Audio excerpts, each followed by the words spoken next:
भगवान श्री कृष्ण का जन्म कंस का वध कर समस्त पृथ्वी लोक को उसके अत्याचारों से मुक्त कराने हेतु हुआ था।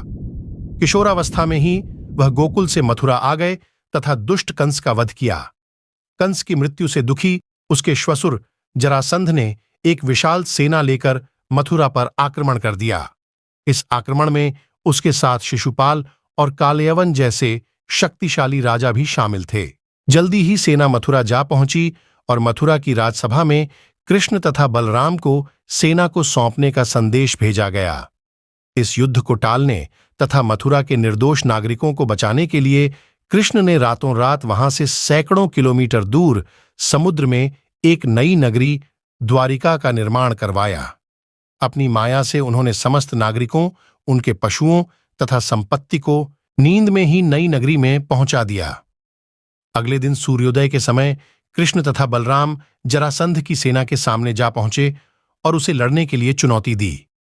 जैसे ही जरासंध और दूसरे राजाओं ने कृष्ण को मारने के लिए शस्त्र उठाए, दोनों भाई भागने लगे।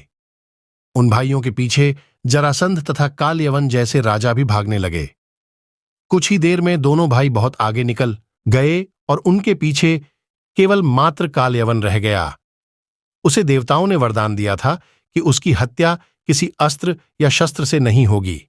ऐसे में वह निर्भीक था और लगातार कृष्ण का पीछा करते करते एक गुफा में जा पहुंचा।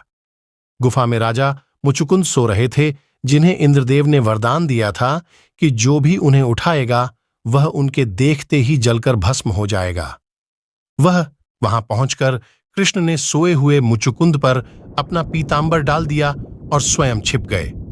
कालयवन भी वहां जा पहुंचा और सोए हुए राजा मुचुकुंद पर पीतांबर देख उन्हें ही कृष्ण समझ बैठा। उसने मुचुकुंद को उठाने के लिए लात मारी, जिसके कारण उनकी निद्रा खुल गई और उनके देखते ही कालयवन वहीं पर जलकर भस्म हो गया।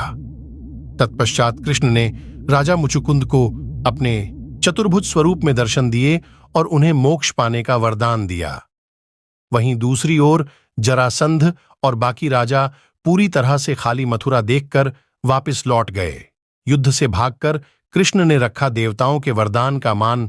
कृष्ण चाहते तो स्वयं भी कालयवन और अन्य अधर्मी राजाओं का वध कर सकते थे, परंतु देवताओं के दिए वरदान का मान रखने के लिए ही उन्होंने कालयवन को राजा मुचुकुंद के हाथों मरवाया। इसी तरह बाद में जरासंध का वध पांडुपुत्र भीम के हाथों करवाकर भूधरा का भार कम किया। इस तरह कृष्ण ने दिया दुनिया को उदाहरण। इस कहानी के बाद कृष्ण के नाम के साथ हमेशा के लिए रण छोड़ जोड़ दिया। कृष्ण की इस कहानी से सीख मिलती है कि अनावश्यक ताकत का प्रदर्शन नहीं कर बुद्धि बल से काम लेना चाहिए। इस तरह हम अपनी शक्ति को खर्च होने से रोक सकते हैं और बड़े से बड़े संकट का भी सामना कर सकते हैं।